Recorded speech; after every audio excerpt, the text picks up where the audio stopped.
नमस्कार विद्यार्थी मित्रांनो, जीनियस मॅथ्स क्लासेस TET शिक्षक पात्रता परीक्षा प्राचीन भारताचा इतिहास आपण पाहत आहोत. तर आज आपल्याला पाहायचं आहे सेकंड लेसन प्राचीन मानवाचे जीवन. तर प्राचीन मानवाचे जीवन यामधला पहिला मुद्दा आहे पृथ्वीची उत्पत्ती. ठीक आहे, तर पृथ्वीची उत्पत्ती कशी झाली या गोष्टीबद्दल आपल्याला थोडक्यात माहिती घ्यायची. सगळ्यांनाच माहिती आहे, काही प्रश्न पडत असतील की आपण सर्व ज्या पृथ्वीवर राहतो ती पृथ्वी कशी घडली, केव्हा घडली, ती आता जशी आहे तशी पहिल्यापासून होती का बदलली, ती बदलली असेल तर त्याच्यामध्ये नेमकं काय बदल झाले, तर असे काही बरेच क्वेश्चन आपल्या डोक्यामध्ये असणार आहेत. तर याच्याबद्दलच आपल्याला या पाठामध्ये पाहायचं आहे.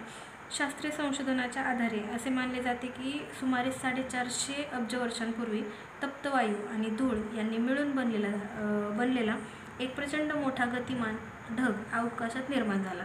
त्याच्या अत्यंत वेगवान चक्राकार गतीमुळे त्याचे विभाजन होऊन सूर्य आणि सूर्याभोवती फिरणारे ग्रह निर्माण झाले. त्यांची पुढील प्रमाणे जे काही आपले ग्रह आहेत ते पहा: बुध, शुक्र, पृथ्वी, मंगळ, गुरु, शनी, युरेनस, नेपच्यून असे 8 ग्रह आहेत. ठीक आहे, तर त्यानंतर पाहता आपल्याला पुढचा मुद्दा बघायचा आहे पृथ्वीवरील सजीवांची निर्मिती. तर पृथ्वीवरील सजीवांची निर्मिती पहा.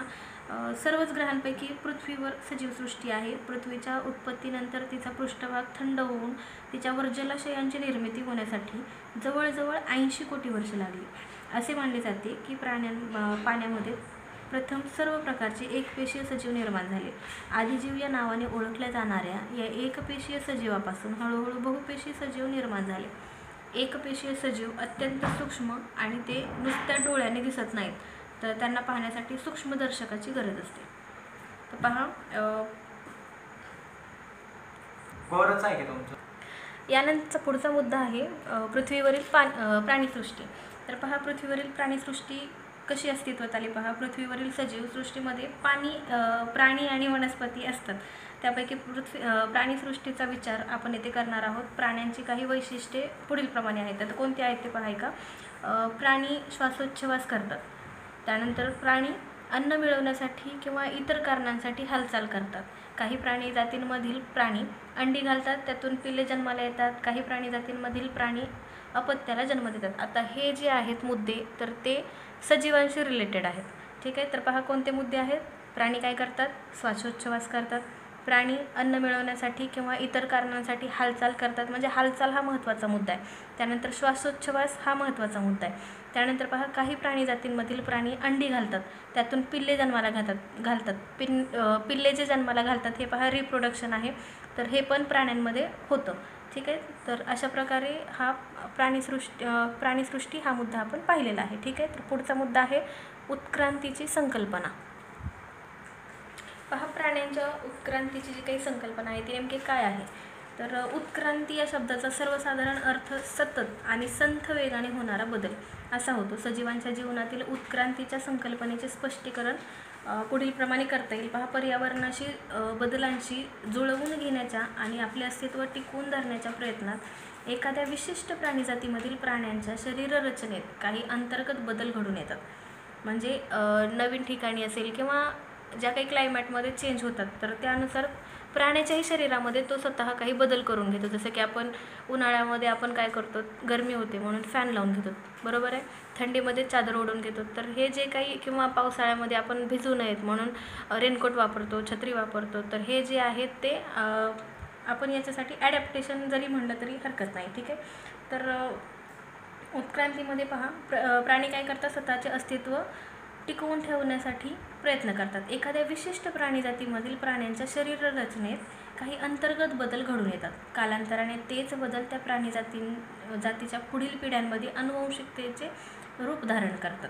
अशा तऱ्हेने मूळ प्राणीजातीपेक्षा काही वेगळी वैशिष्ट्ये असणारी एक नवीन प्रजाती उदयाला येते. ही नवीन प्रजाती मूळ प्राणीजातीपेक्षा अधिक उत्क्रांत असते. या प्रक्रियेत अनेकदा मूळ प्राणीजात नष्ट पावते, तर अनेकदा मूळ प्राणीजातीपेक्षा एकापेक्षा अनेक उत्क्रांत प्रजाती निर्माण होतात. उत्क्रांतीची ही संकल्पना सुस्पष्ट स्वरूपात पहिल्यांदा मांडली ती चार्ल्स डार्विन यांनी. तर पहा, उत्क्रांती म्हणजे काय आहे, तर सतत आणि संथ वेगाने होणारा बदल आहे. तर याच्यामध्ये हा शोध कोणी लावला किंवा याला क्रमवार पद्धतीनं प्राण्यांच्या उत्क्रांतीचे जे काही टप्पे आहेत ते कोणी मांडले, तर चार्ल्स डार्विन यांनी सुस्पष्टपणे ही संकल्पना मांडलेली आहे. ज्या प्रजाती बदलत्या पर्यावरणाशी जुळवून घेण्यास सक्षम असतात त्या टिकून राहतात आणि त्या प्रजाती तसे करू शकत नाहीत त्या उत्क्रांतीच्या प्रक्रियेत नष्ट होतात. फार पूर्वी पृथ्वीवर डायनासोर वर्गातील प्राण्याच्या अनेक महाकाय प्रजाती होत्या. या प्रजाती अचानक नष्ट झाल्या असा उल्लेख केला जातो. एखादे अचानक आलेले निसर्गातील संकट किंवा पर्यावरणात आलेला आकस्मिक बदल हे डायनासोरच्या महाकाय प्रजाती नष्ट होण्याचे कारण असावे असे मानले जाते. पंख असलेल्या डायनासोरचे अश्मीभूत अवशेष मिळालेले आहेत. 2 पायांवर चालणाऱ्या पंख असणाऱ्या डायनासोरच्या काही प्रजाती उत्क्रांत होऊन त्यांच्यापासून काही पक्षी निर्माण झाले असे मानले जाते. तर तुम्ही तुमचे जे काही स्टेट बोर्डचे बुक्स आहेत त्याच्यामध्ये डायनासोरचा जो काही सापळा आहे, सांगाडा आहे किंवा पंख असलेल्या डायनासोरचे जे काही काल्पनिक चित्र आहे हे तुम्ही बुक्समध्ये पाहू शकतात. त्यानंतर पहा, पुढचा मुद्दा आहे प्राण्यांच्या उत्क्रांतीचे टप्पे. ठीक आहे, तर प्राण्यांच्या उत्क्रांतीचे टप्पे कोणते आहेत? अपृष्ठवंशीय सजीव, पृष्ठवंशीय सजीव, सस्तन प्राणी आणि मानवसदृश्य वानर. तर अपृष्ठीय सजीव म्हणजे काय, तर ज्यांना पाठीचा कणा नसलेले जे काही सजीव आहेत, पाठीचा कणा नसलेले सजीव म्हणजे जसं की गोगलगाय. आणि पुढचा आहे पृष्ठवंशीय सजीव. तर पृष्ठवंशीय सजीव म्हणजे पाठीचा कणा असलेले प्राणी, जसं की जलचर प्राणी असतील, उदाहरणार्थ मासा. ठीक आहे. उभयचर, तर याच्यामध्येच उभयचर आणि पक्षी वर्ग येतात. तर उभयचरमध्ये पाणी आणि जमीन दोन्ही ठिकाणी वावरणारे जे काही प्राणी आहेत, जसं की बेडूक असे, तर तो झाला उभयचर, बेडूक हा प्राणी. आणि त्यानंतर पक्षी वर्ग, तर पक्षी वर्गामध्ये जे काही पक्षी आहेत ते येतात. त्यानंतर सरपटणारे प्राणी, उदाहरणार्थ साप असेल. सस्तन प्राणी हा पुढचा मुद्दा आहे, सस्तन प्राणी. तर सस्तन प्राणीमध्ये गाय येते. पृष्ठवंशीय प्राण्यांच्या वर्गातील सर्वात अधिक उत्क्रांत टप्पा म्हणजे सस्तन प्राणी आहे. पृष्ठवंशीय प्राण्यांच्या वर्गातील सर्वात अधिक उत्क्रांत टप्पा म्हणजे काय आहे? सस्तन प्राणी. तर पोटात पिल्लाची वाढ पूर्ण झाल्यानंतर आईने त्या पिल्लाला जन्म देणे आणि जन्मानंतर काही काळ तिच्या अंगाच्या दुधावर त्याचे पोषण होणे ही बहुतेक सस्तन प्राण्यांची महत्त्वाची वैशिष्ट्ये आहेत. तर आपल्याला याची महत्त्वाची वैशिष्ट्ये लक्षात ठेवायची आहेत. त्याला अपवाद आहे तो बदकचोचा. ठीक आहे, तर बदकचोचा हा अपवाद आहे. त्यालाच आपण प्लॅटिपस असं म्हणू. तर या सस्तन प्राण्याचा आणि मुंगीखाऊ अँटीटर प्राण्याच्या काही प्रजातींचा हे प्राणी सस्तन असले तरी अंडी घालतात. कोणते प्राणी सस्तन असले तरी अंडी घालतात? तर त्यामध्ये कोणते येणार आहे? अँटीटर म्हणजेच मुंगीखाऊ. आणि दुसरा कोणता आहे? बदकचोचा. तर त्यालाच आपण प्लॅटिपस असं म्हणतो. हा प्रश्न खूप महत्त्वाचा आहे, लक्षात ठेवा. कोणते प्राणी सस्तन असूनही अंडी घालतात? कोणते प्राणी आहेत ते? बदकचोचा म्हणजेच प्लॅटिपस आणि अँटीटर मुंगीखाऊ हे 2 प्राणी असे आहेत जे सस्तन असूनही अंडी घालतात. ठीक आहे. तर पहा पुढचा, मानवसदृश्य वानर. तर मानवसदृश्य वानर म्हणजे मानवाशी साम्य असणारा वानर, यालाच एप वानर म्हणतात. मानवसदृश्य वानरांच्या प्रजातींचा वावर प्रामुख्याने झाडावरच होता.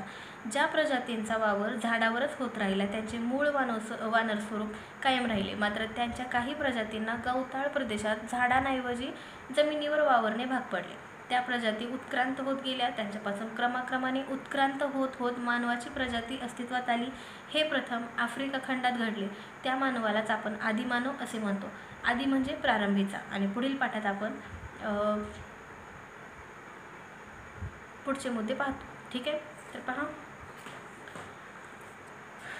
या पाठामध्ये पुढचा पॉईंट आहे कुशल मानव ते आधुनिक मानव. पहा, एप वानर, ठीक आहे, जो आपण माकडाचा एक पुढचा भाग पाहिला एप वानर. तर एप वानर उत्क्रांत होत होत त्याचा आदिमानवामध्ये निर्माण झाला तो. त्यानंतर पुढचा टप्पा म्हणजे आदिमानव हातांचा उपयोग करून हत्यारांची निर्मिती करण्यास त्याने सुरुवात केली. तर यामध्ये कुशल मानव ते आधुनिक मानव हा मुद्दा आहे. पहा त्याच्यामध्ये काय काय, तर कुशल मानव, ताठकण्याचा मानव, शक्तिमान मानव, बुद्धिमान मानव, प्रगत बुद्धीचा मानव आणि संस्कृती प्रगत बुद्धीचा मानव. तर पहा, कुशल मानव म्हणजे काय, तर हातांचा कुशलतेने वापर करणारा मानव म्हणजे कुशल मानव. या मानवाच्या अस्तित्वाचा पुरावा सर्वप्रथम आफ्रिका खंडातील टांझानिया, केनिया या 2 देशांच्या परिसरात मिळाला आहे. लक्षात ठेवा, कुशल मानव. तर कुशल मानवाचा पुरावा कुठे मिळाला, तर आफ्रिका खंडातील टांझानिया, केनिया या 2 देशाच्या परिसरात मिळालेला आहे. त्याचा शोध लावणाऱ्या लुई लिकी या शास्त्रज्ञाने त्याला होमो हॅबिलिस हे नाव दिले. लक्षात घ्या, कुशल मानवाचा शोध कोणत्या शास्त्रज्ञाने लावला आहे तर लुई लिकी. कुशल मानवाचा शोध कोणत्या शास्त्रज्ञाने लावला? लुई लिकी. आणि त्यांनी या मानवाला काय नाव दिलं आहे तर होमो हॅबिलिस हे नाव दिलेलं आहे, कारण त्याच्या अवशेषांसोबत त्याने बनवलेली काही हत्यारे मिळाली. तर पहा, लॅटिन भाषेत होमो शब्दाचा अर्थ आहे मानव आणि हॅबिलिस या शब्दाचा अर्थ आहे हातांचा कुशलतेने वापर करणारा. हॅबिलियस लक्षात ठेवायचं, हॅबिलियस म्हणजे हातांचा कुशलतेने वापर करणारा. ठीक आहे. तर कुशल मानव 2 पायांवर उभा राहून चालू शकत होता, मात्र त्याच्या पाठीचा कणा पूर्ण ताठ नव्हता. कुशल मानव 2 पायांवर तर चालत होता, पण त्याचा पाठीचा जो काही कणा आहे तो ताठ नव्हता, त्यात किंचित बाक होता. या मानवाचा मेंदू एप वानरापेक्षा अधिक मोठा होता. त्याच्या चेहऱ्याची आणि हातापायांची वैशिष्ट्ये मात्र काही अंशी त्याच्यासारखीच होती. आता कुशल मानवाने बनवलेली हत्यारे मोठ्या प्राण्यांची शिकार करण्यासाठी उपयोगी नव्हती. कुशल मानवाने जी काही हत्यारं बनवली होती त्यावरून तो प्राण्यांची शिकार करू शकत नव्हता. जसं की मांस खरवडणे, हाडांच्या आतील मगज मिळवण्यासाठी हाडे फोडणे इत्यादी कामांपुरताच त्याचा उपयोग होऊ शकत होता. त्यामुळे असे अनुमान काढता येते की तो इतर प्राण्यांनी केलेल्या शिकारीतील उरले सुरले मांस खात असावा, छोट्या प्राण्यांची शिकार करत असावा, तसेच खाण्यासाठी पक्ष्यांची अंडी, फळे, कंदमुळे ही गोळा करत असावा. आता लक्षात घ्यायचे, कुशल मानव त्याच्या हाडांचा जो काही त्याची हत्यारे होती हाडांची, त्याचा उपयोग कशासाठी करत होता? त्याने बनवलेली जी हत्यारे होती, मग ती हाडांची असतील किंवा दगडाची असतील, तर त्याचा उपयोग कशासाठी करायचा? तर मांस खरवडणे, हाडांच्या आतील मगज मिळवण्यासाठी, हाडे फोडण्यासाठी त्याचा उपयोग करत होता. आणि त्यामुळेच काय अनुमान काढता आलं की इतर प्राण्यांनी केलेल्या शिकारीतून उरले सुरले मांस कुशल मानव खात होता. लक्षात घ्या, कुशल मानव शिकार करण्यापेक्षा इतर प्राण्यांनी खाल्लेले जे काही मांस मिळत होतं तर तेच तो खात असावा, छोट्या प्राण्यांची शिकार करत असावा. म्हणजे मोठ्या प्राण्यांची शिकार कुशल मानव करत नव्हता, तो छोट्या प्राण्यांची शिकार करायचा आणि किंवा त्या व्यतिरिक्त जे आधीच शिकार केलेले प्राणी होते तर त्यांचंच मांस तो खायचा. याशिवाय पक्ष्यांची अंडी, फळे, कंदमुळेही तो गोळा करत होता. ठीक आहे. तर त्यानंतरचा मानव आहे ताठ कण्याचा मानव. तर पहा, ताठ कण्याचा मानव हा मानवाच्या उत्क्रांतीमधील अत्यंत महत्त्वाचा टप्पा आहे. इरेक्टस म्हणजे ताठ उभा राहणारा. ताठ कण्याचा मानव कोण? तर इरेक्टस म्हणजेच ताठ उभा राहणारा माणूस. कुशल मानव त्याच्या पाठीला पाक होता आणि हा ताठ कण्याचा मानव आहे, याच्या पाठीला कणा नाही आहे. तर पहा, कुशल मानवाच्या तुलनेत त्याचा मेंदू अधिक विकसित होता. म्हणजे कुशल मानवाचा मेंदू हा आधीचा जो आदिमानव होता त्याच्यापेक्षा थोडा विकसित होता आणि आता हा ताठ कण्याचा मानव याचा मेंदू कुशल मानवापेक्षाही विकसित आहे. तो समूहात राहत होता. जो काही हा ताठ कण्याचा मानव जो आहे तो समूहामध्ये राहत होता. जंगलात लागणारे जे काही वनवे आहेत ते पाहून मानवाला अग्नीची ओळख झालेली होती. कोणत्या मानवाला? ताठ कण्याच्या मानवाला अग्नीची ओळख झालेली होती, पण कधीची? वनव्यामध्ये लागलेल्या. झाडांच्या जळत्या फांद्या आणून अग्नीचा वापर करण्याचे तंत्र ताठ कण्याच्या मानवाला कळले असावे. पहा, या मानवाला वनव्यातील अग्नीचा वापर करून म्हणजे तिथल्या ज्या वनव्यामध्ये लागलेल्या जी काही आग होती त्याच्या फांद्या आणून तो अग्नीचा वापर करत होता. त्याच्या काळात पृथ्वीवरील फार मोठा प्रदेश हिममय होता, त्यामुळे हवामान अतिशय अतिशीत होते. कमालीच्या अतिशील वातावरणात टिकून राहणे त्याला शक्य झाले ते अग्नीच्या वापरामुळे, परंतु अग्नी निर्माण करण्याचे तंत्र मात्र त्याला साध्य झाले नव्हते.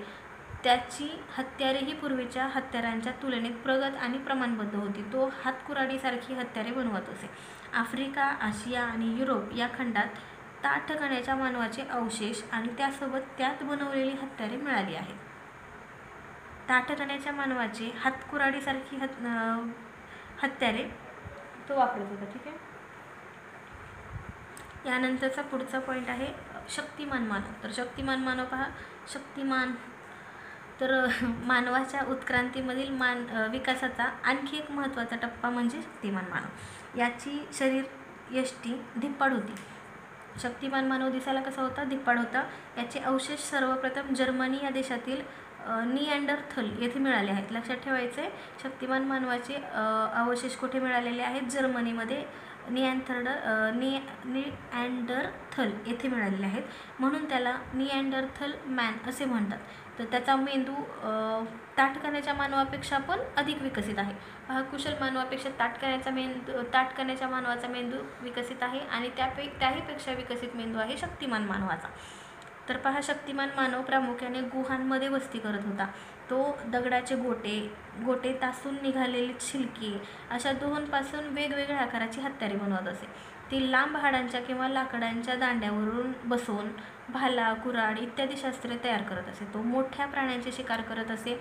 चामड्यावरील मांस खरडण्याकरिता दगडाच्या छिलक्या केलेल्या तासण्यांचा उपयोग करत असे. चमड्याचे कपडे वापरत असे. तो प्रामुख्याने मांसाहारी होता. ठीक आहे. कोणता मानव मांसाहारी होता? शक्तिमान मानव मांसाहारी होता प्रामुख्याने. ठीक आहे. पण यासोबत तो काय करायचा? आगीवर अन्न भाजून खात असे. कठीण लाकडाच्या काटक्यांचाही घर्षणातून किंवा गारगोटीचे दगड एकावर एक आपटून ठिणग्या पाडून अग्नी निर्माण करण्याची कला त्याला साधलेली होती. तर दगडावर दगड घासून अग्नी निर्माण करण्याची कला कोणत्या मानवाला अवगत झालेली होती? तर शक्तिमान मानवाला अवगत झालेली होती. त्याशिवाय त्याने काही कलात्मक कौशल्ये आत्मसात केली होती. तर काही शास्त्रज्ञांच्या मते तो काही जुजबी आवाज काढून संवादही साधत असावा. तथापि मनातील आशय शब्दातून सांगता येणारी विकसित भाषा पद्धती शक्तिमान मानवाजवळ होती किंवा नाही हे निश्चितपणे सांगता येत नाही. पण समूहातील एखादा सदस्य मृत झाल्यास त्याचे दफन करताना शक्तिमान मानव मृत व्यक्तीसोबत हत्यारे, शिंगे यांसारख्या वस्तू पुरत असत. तसेच मृत व्यक्तीच्या अंगाला लाल रंगाची माती चोळत असत. त्यावरून शक्तिमान मानवाच्या काळात मृत व्यक्तींच्या दफनासंबंधीचे काही विविध प्रस्थापित झाले होते असे दिसते. तर काळाच्या ओघात शक्तिमान मानवाच्या काही समूहांनी आफ्रिकेतून बाहेर पडून युरोप आणि आशिया या खंडापर्यंत स्थलांतर केलेले. साहजिकच त्यांना भिन्न वातावरणाला तोंड द्यावे लागले. पण त्यांना जगण्याच्या आणि अन्न मिळवण्याच्या नवीन पद्धती आत्मसात कराव्या लागल्या. त्यामुळे त्यांच्या काळात जगण्यासाठी आवश्यक असलेल्या हत्यारांच्या पद्धतीत सुधारणा झाली. परंतु ती होण्यासाठी हजारो वर्षांचा कालावधी लागला. शक्तिमान मानवापेक्षा अधिक प्रगत असणाऱ्या मानवास बुद्धिमान मानव या नावाने ओळखले जाते. त्याचा परिचय आपण घेऊयात. तर पहा, बुद्धिमान मानव आधीच्या कोणत्याही मानवापेक्षा विचार करण्याची अधिक क्षमता असलेला मानव म्हणजे बुद्धिमान मानव आहे. तर यालाच होमोसेपियन असे म्हणतात. होमोसेपियन म्हणजे बुद्धिमान, सेपियन म्हणजे बुद्धिमान. त्याला युरोपमध्ये क्रोमॅनॉन या नावाने ओळखले गेले. बुद्धिमान मानवाचे अवशेष आफ्रिका, आशिया आणि युरोप या खंडांमध्ये सापडले. तर तो कामाच्या गरजेनुसार विविध प्रकारची हत्यारे आणि अवजारे बनवत असे. त्यासाठी तो दगडाच्या छोटी पाती काढून ती हाडांच्या किंवा लाकडांच्या खाचेत बसवत असे.